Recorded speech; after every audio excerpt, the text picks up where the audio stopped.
leaving my husband at the hospital after he refused to be in the delivery room with me. Now he's furious and saying I overreacted. But I feel abandoned and hurt during the most important moment of my life. I 29F and my husband Jake 32M have been together for 6 years, married for 3. We were both ecstatic when we found out we were expecting our first child. Pregnancy was tough for me, though I had severe morning sickness, gestational diabetes, and was generally miserable. But Jake was supportive and sweet the whole way through, which made it bearable. As we got closer to my due date, we discussed birth plans. I was adamant that I wanted Jake in the delivery room. I needed his support, and he'd always agreed. However, a few weeks before my due date, Jake started acting strange. He was distant, distracted, and wouldn't engage in any baby-related discussions. I thought he was just anxious about becoming a dad, so I didn't press him too much. The day I went into labor, Jake drove me to the hospital but seemed off. He was quiet and kept checking his phone. When we got there, he pulled the nurse aside and spoke to her privately. She came back and told me Jake wouldn't be in the delivery room because he was uncomfortable with blood and medical procedures. I was stunned. He'd never mentioned this before. I begged him to stay, told him I needed him, but he just kept saying, "I can't do this." I was heartbroken and furious. But I didn't have much time to dwell on it as my contractions were getting stronger. Jake said he'd be in the waiting room and kissed me on the forehead before leaving. I was left alone, crying and feeling utterly abandoned. Labor was long, painful, and traumatic. I was alone the entire time except for the medical staff. When our son was finally born, I was exhausted, emotionally and physically. The nurse handed me my son,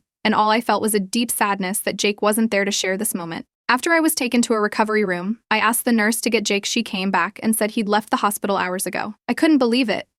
I called him repeatedly, but he didn't answer. Finally, I sent him a text saying I was done and he could find his own way home. I didn't see him until the next day. He showed up at the hospital with flowers and an apology, saying he'd panicked and needed some air. He claimed he'd gone home to shower and change and fell asleep, which I didn't buy for a second. I told him I didn't believe him.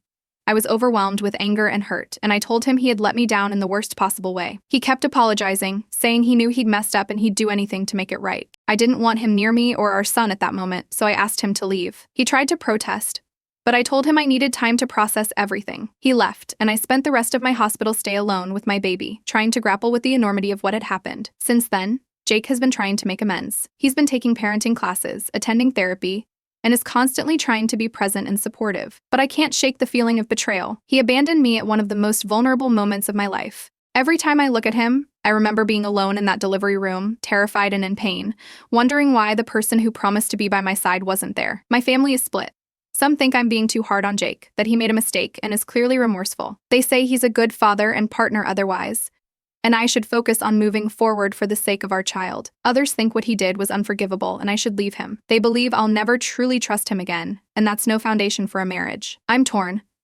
I do still love him, and I know he loves me and our son. But part of me wonders if I'll ever get over this. Was it just a moment of weakness on his part, or a sign of something deeper that I can't overlook? Next story.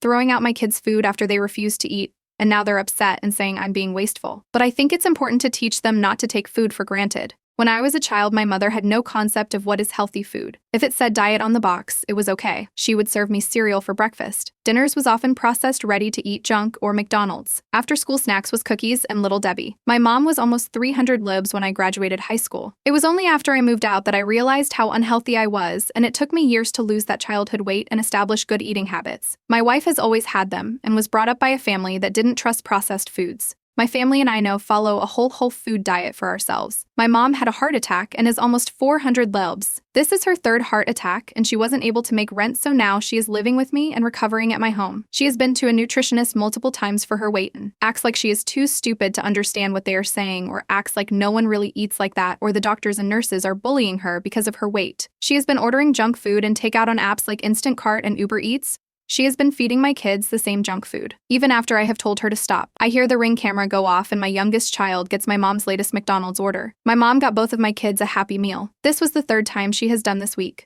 I took my kids' Happy Meal and tossed them in the trash and poured cleaner on top of them. I told my mom if wants to eat herself to death, that's okay with me. But do not kill my children like you almost killed me as a child with this trash. Things got heated because my mom was crying, saying she doesn't know any better and one Happy Meal will not hurt my children. I told her this is the third one this week, and if she gives my children junk again, she will find herself in a nursing home. My mom cried and cried, saying I was mean to her and all the doctors do is bully her. She just wants to live her life. I told her she's not living her best life, she's eating herself to death. My mom called me a bully and told my children I was a bully and not to act like me in school. I told my mom I'm fed up with her and I'm looking at nursing homes later that week and I'm not having her bring this lifestyle into my home around my children. Next story. accepting money from my grandparents after they refused to include my stepsister in their gifts, and telling my parents off when they tried to force my grandparents to treat her as their grandkid. I turned 18 this year. I was 11 or 12 when I stopped seeing my grandparents and looking back on it. They stopped coming around when my dad got remarried. I had a very good relationship with them before my dad got remarried. I thought they just didn't care anymore until they contacted me after my birthday. They asked me to meet up with them and talk. I was hesitant, but I wanted answers. They informed me that they were cut off by my parents and couldn't contact me. That around the time they were getting married, a huge fight happened. It boiled down to my parents wanting them to accept my stepsister 16 right now as their grandkid. My grandparents told them no and huge fight. They banned them from contacting me. They informed me that they have been saving up money for me and want to get to know me again. I have been meeting them since. I am in college and I plan on using the money instead of talking on any more debt. I also have been going to a community college and will transfer to a better school. I informed my parents that I am looking to transfer, and they brought up I will go into debt. I informed them of the money I got from my grandparents. This caused a huge fight, and they are pissed that I would take money from them. I am pissed that they ruined my relationship with them, especially since my sister doesn't even see us as family. She doesn't call my dad dad but would ruin my relationship with my nana and papa. They think I am being a brat. Next story. Telling my adult child that they can't pursue an expensive hobby because I refuse to support the costs involved, leading to tension between us. For context, I F45 have 3 adult children, F20, men 23, and Den 25 with my husband M40 live at home for various reasons. The issue I'm having is with my oldest, Po. They have been living at home for over a year after having moving in with friends for a while, but the situation turned bad and they needed to come home. Just as with our other children, they are working PT hours since the place they work for won't give them hours, and we only charge them $100 a week for rent.